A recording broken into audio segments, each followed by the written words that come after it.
गर्मी के साथ गोला गंडे का सीजन भी आ गया है। पेशावर में गर्मी की लहर दौड़ पड़ी तो बच्चों की तो ईद ही हो गई। ठंडे ठंडे बर्फ के गोलों के मजे लेते हुए चुस्कियां लेने लगे। बच्चों के साथ बड़े भी बचपन की याद ताज़ा करने ठेलों पर पहुंच गए। खैबर पख्तूनख्वा के मरकजी शहर पेशावर का पारा हाई है, मगर बच्चों की मस्तियों का सीजन तो अभी ऑन हुआ है। बर्फ के यह गोलों पर रंगीन शरबतों के मिलाप ने बच्चों को अपना गर्विदा ही बना लिया। शहर में गोला गंडे के ठेले लगने की देर थी कि बच्चा पार्टी के वारे न्यारे हो गए। जहाँ से भी गुजर हो बर्फ के गोलों पर नजर टिकी रहती है। आग बरसाती धूप में कहीं कहीं बड़े भी गोला गंडे से महसूस होते दिखाई दे रहे हैं, लेकिन गोला गंडा खाने में बड़े भी बच्चों का मुकाबला नहीं कर सकते। बच्चों का कहना है कि साल के 12 महीने ऐसी गर्मी हो और उन्हें गोला गंडा खाने को मिलता रहे तो भी कोई परवाह नहीं। ज़राए इब्लाग़ के नुमाइंदे से गुफ्तगू करते हुए गोला गंडा फरोख्त करने वाले नौजवान का कहना था।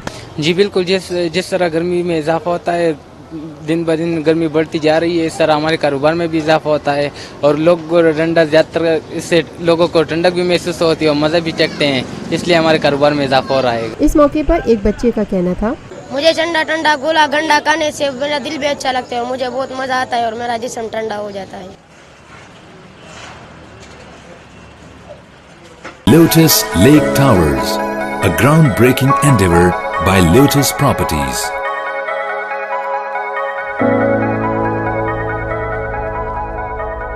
मुल्की, बैनुल-अक़वामी, समाजी, सियासी, तिजारती, सकाफती, तफरीही, मालूमाती और खेलों से जुड़ी हर छोटी बड़ी खबर का मरकज TNN TV।